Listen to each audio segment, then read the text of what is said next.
Hey, what's going on, everybody? Thank you guys for tuning in to another episode. I'm Living History Militaria, and today we are going to switch things up a little bit. It's not going to be an additions video, although that is coming very soon. Today, I'm going to be doing something a little bit different. I'm going to be doing my top 10 favorite items in my collection. As you can see here, I only have 9 items. My 10th item I like to keep on my shelf. I don't like to touch it too much, and I'm gonna keep it as a surprise for the end. So top 10 in no specific order. Let's hit it. All right, I got you guys right now attached to my lamp, so if you fall over, I do apologize. I'm gonna keep trying my best to keep you guys afloat. Right here, I have this wicked awesome Army Air Corps World War II album belonging to aviation cadet Bert D. Levi. So you can see here, born November 30th, 1916, and died February 12th, 1944. This is a very large album, as you can see. Right here, this is Bert Levi right here. And this is a little newspaper clipping on a little game that he invented. It's kind of like derby racing, I guess. It was almost like a little metal board game that he invented. Let's see. Scoot this over a little bit more into frame. Right here is his University of Kentucky transcript and whatnot. Gives all his grades and everything. Right here is a graduation book. He also wrote a number of plays and whatnot, so a lot of his work is in this album. Placement questionnaires, and then we have a lot of letters of recommendation for Mr. Levi. 1942. All of these are dated 1942. All hand-signed letters of recommendation from a whole different bunch of places, too. Here we got Chicago. Over here we have the Empire State Building.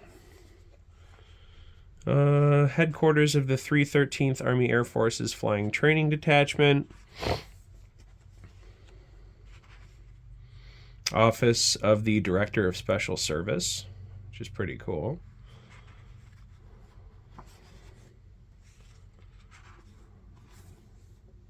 We have a lot of these. I'm going to kind of go through these relatively quick until we get to some of the more interesting items like this right here. By Private Bert Levi, Special Service Office, Lubbock Army Flying School. And what this is called Over There. This is a book of all the first-hand accounts of all the like B-17 and B-24 pilots and airmen. So there's a whole bunch of first-hand stories in here, which is really awesome.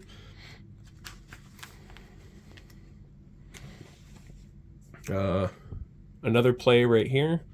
Classification Nightmares. Let's see, we got a couple more graduation books. This one's really cool. I can't remember. I think this one has signatures in it. This is like Squadron's graduation book and whatnot. Navigator Queen and Princess. Bombardier Queen, Bombardier Princesses. 1944. That's what this one is dated.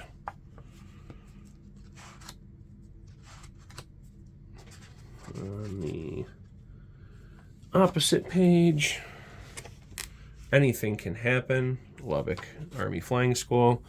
A couple of, these are all the same photo. I got 4 copies of the, like the cast, the Army cast and whatnot. Really cool. And then it skips a little bit There's a nice big 8x10 of that same picture. Excuse me, by the way, I'm a little sniffly. Got Keep 'em Flying. Anything Can Happen, his play right here. This is him and the pianist up here. Whole bunch of newspaper clippings on all of his musicals that were performed. Here's one of his right here. And then I think, yes, skips again. Mr. Levi died in a crash, a training crash in, I think it was Texas, Oklahoma, somewhere in, around there. An unfortunate training accident. And right here, this is 1944. It says, "Write to address on the envelope. Don't let it fool you. Can't explain now." And this is letters of condolences. February 18th, 1944. Letters of condolences from the 5th Naval District, 668th Navigational Training Group, the Army Air Forces Pilot School,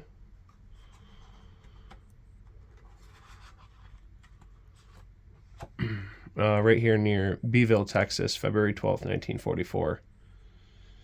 "I sincerely regret that I must confirm previous notification of the death of your husband, Aviation Cadet Bert D. Levi, who died as the result of an airplane crash near Beeville, Texas." Let's see, March 16th, Army Air Forces Headquarters, service letter of consolation, War Department. These are all addressed to his father and I believe his wife. This right here, I think, is the really special one. It came out of the tape when I had it, so. But this right here, this is the class of 1944, Advanced Navigators in Ellington Field. And I think this was supposed to be his graduating class, because they had sent whoever, either to his wife or to his parents, this yearbook. But the really, really neat thing about this is it's all signed. Honor officers. Let's see. Yeah. Most of these pictures have signatures with them. There's like one or two on here that don't.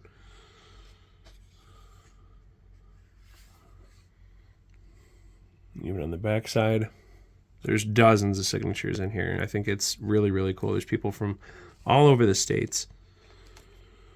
Let's see. Here's some more. Dozens of signatures, though.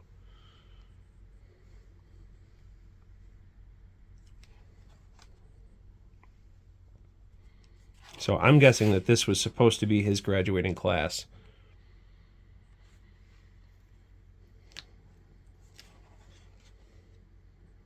Echelon Commander Robert E. Brandon. I don't know the significance of any of the high-ranking guys in here, but I mean, as you can see, there's got to be probably over 50 signatures, I would guess, in this book.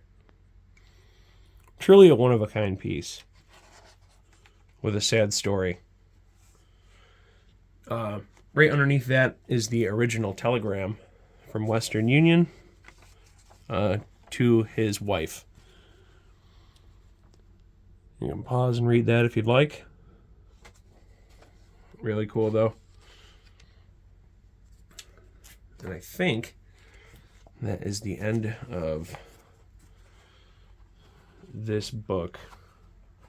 Yes. So at number 10, I would put this nice album belonging to Aviation Cadet Bert Levi.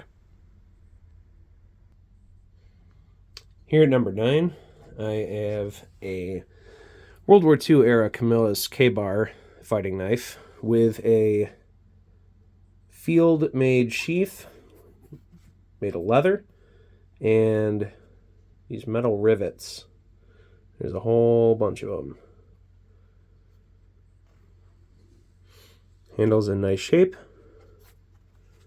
I lived, as some of you may know, lived right across the street from the Camillus Cutlery, actually, before it burnt down. So, I have a fascination with these Camillus knives, and they are getting way more expensive as time goes on.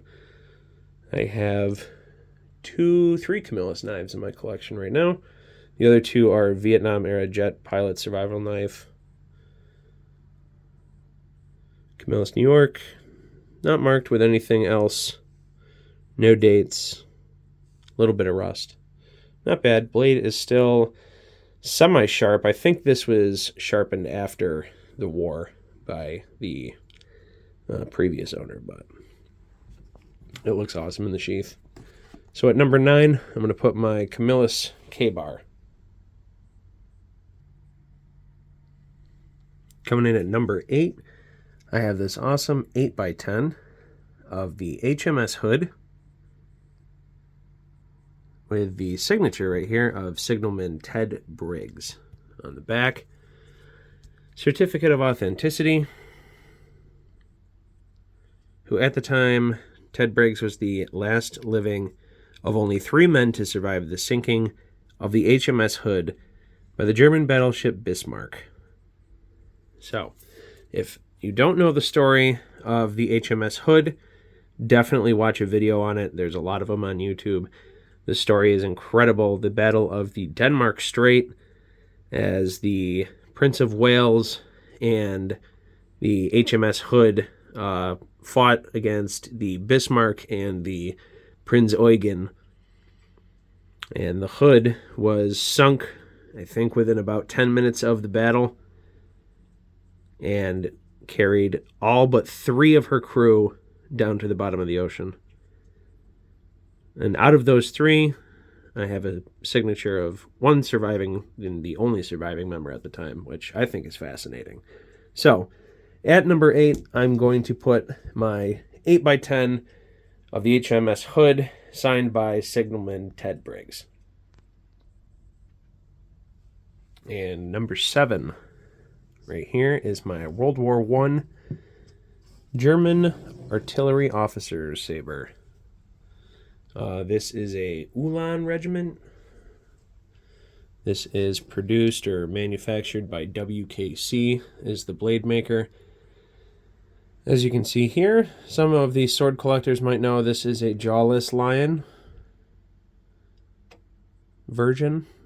I think this is all made of brass, if I'm not mistaken.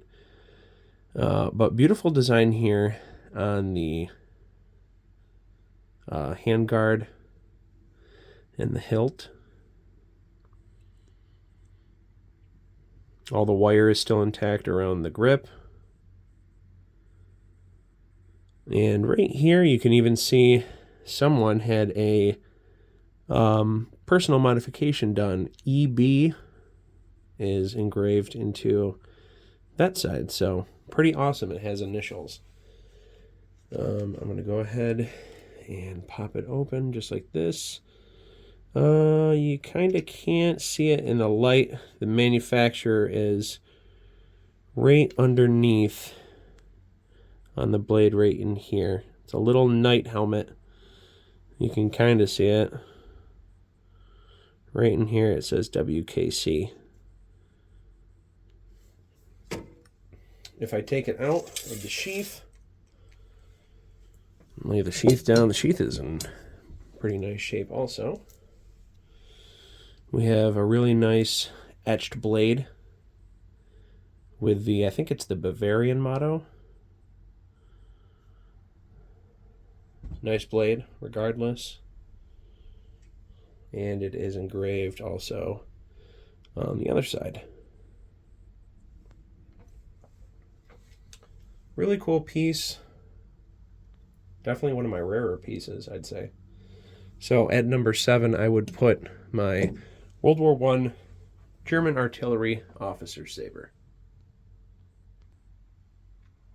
And at number 6, here I have a Stahlhelm. This one in particular is an M40. What I believe is an M40 as far as I can tell.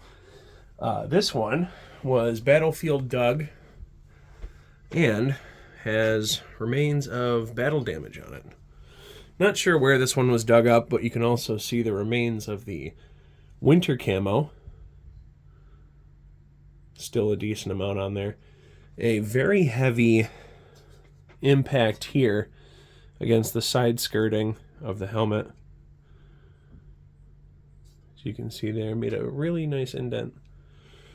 Also, here at the front, we have a single entry, no exit puncture here. And we also have a hole in the brim of the helmet. Does not have the original decals on it still. I do have a winter camo one that does have the decal. But I like this one for the battle damage, honestly. Not sure if it anybody was wearing this. I would like to do a test.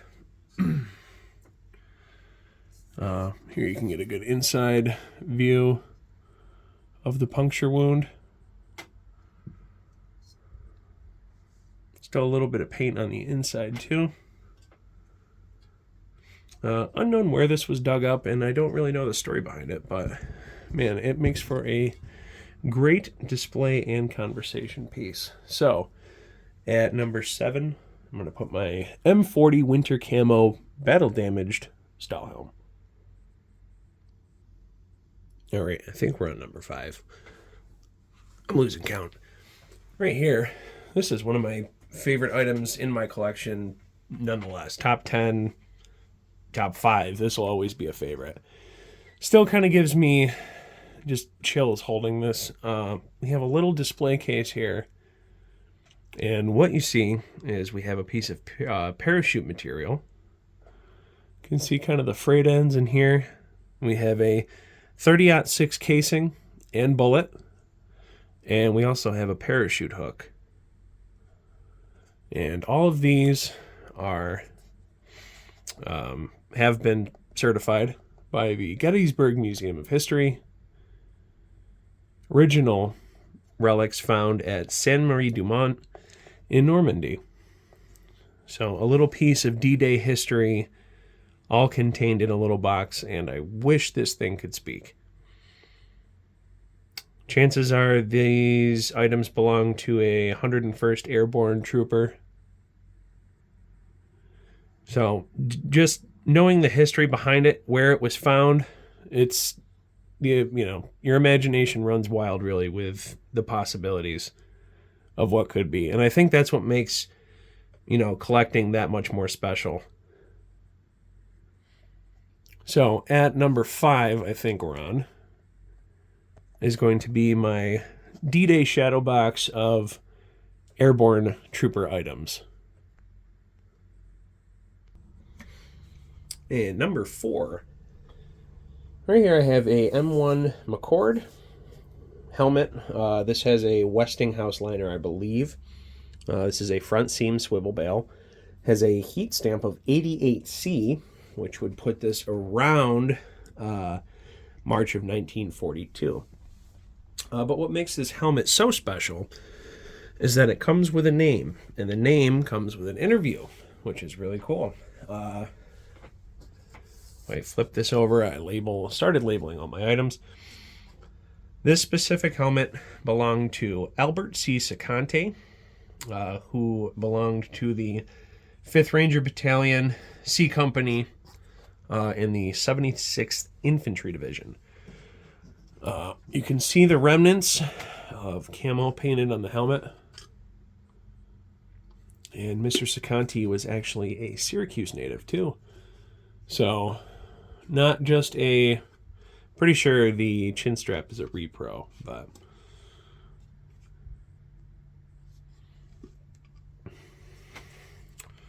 Here's the inside of the liner. And I will take the liner out so you can see the date of the heat stamp.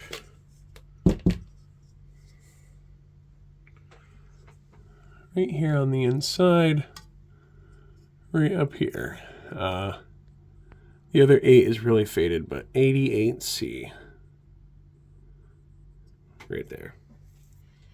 He has an interview online, and he tells his experiences from pretty much his childhood, from moving from Italy originally. His parents were from Italy, and immigrating to America and being here during the Great Depression, enlisting, and all of his stories over in France. He became a German POW for some time, and he managed to escape just a couple of days before camps were being liberated by the Free French. Actually, his camp, his prisoner camp specifically, was liberated by Free French. So if you'd like to look at his and watch his interview, his name is Albert C. Sacanti. You can see right down here, Ceccanti, Sacanti.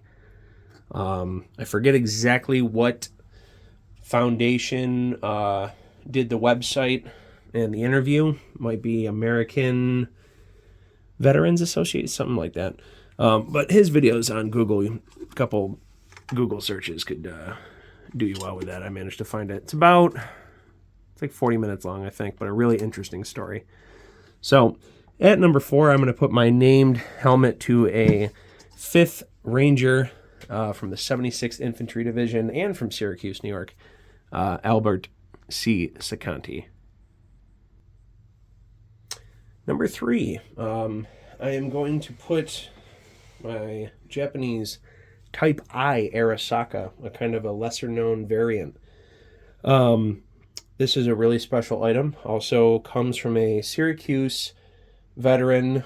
This I bought. My old supervisor had came to me and knew that I collected militaria and whatnot. He said that he has his grandfather's Erasaka that he brought home from the Pacific. And I told him I was totally interested in it. So made a really nice deal. This thing is in pristine condition. And most of these Type I's were found on Kwajalein, unissued in warehouses. However, some of these were issued to the Japanese invasion landing forces, something like that. Pretty much landing forces. The inside of the leather strap here is painted traditional Japanese characters. So this was issued to a soldier of some sort. But as you can see here, I'm going to get this a little bit closer. The stock is in beautiful condition. The original Arasaka style 2-piece stock with a dovetailed in lower half. The bolt and receiver are still pristine. Notice there is no chrysanthemum on this, and the only markings are right here on the side.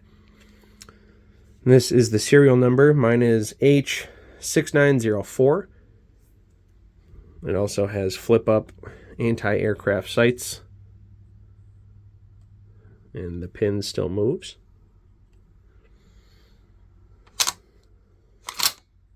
There. Give you the satisfaction of a good old military surplus bolt action. These ones, why they're called the Type I, and the reason they don't have a chrysanthemum is because these were manufactured in Italy. These were a Lend-Lease contract rifle that Italy agreed with Japan. I forget how many Type I Arasakas they made. This is very similar to the Type 38, which is like its cousin. I believe this shoots the 6.5 millimeter Japanese cartridge. And there is this release right here. If I push that, this magazine, the internal magazine here has a spring. This can pop out so you can clear jams. So this whole plate would pop out right here. But a very interesting variant of the Japanese Erasaka service rifle. But knowing the story behind this one and having the the sling with the inscription makes it this much more special. And from what I'm told, this is still in firing condition. I have not fired it and don't plan on firing it anytime soon because 6.5 millimeter is expensive as heck. So that'll be a video for somewhere way down the road. But at number 3, I'm going to put my Type 1938, I'm sorry, not 98, my 1938 Type I Erasaka rifle. Number 2, this here is also one of my favorite of all the items in my collection. Top 5 everyday favorite. This is the one I like to come in and just look at. This right here is an M1917 U.S. trench knife manufactured by ACCO, American Cutlery Company. USA, 1917. Still has the wood grip. Everything here is still solid. Nothing wiggles. This one is the first variation where the flange of the handguard here was bent over to make what's called dragon's teeth. Now the other ones, I think it's the LF and C ones, have a flat handguard here with raised pyramid studs on the outside instead of these bent-in flanges. But it also features this really gnarly, almost medieval skull crusher pommel on the end, as well as, I think this is a 10-inch blade. Triangular, more of a spike, really, not necessarily a blade. This was made for thrusting and piercing more than slashing and cutting, which makes it all the more brutal, seeing as how the gradient of the blade goes from a very fine point up here to almost about an inch wide here at the base. But just a solid steel spike, a very crude but efficient piece of trench warfare.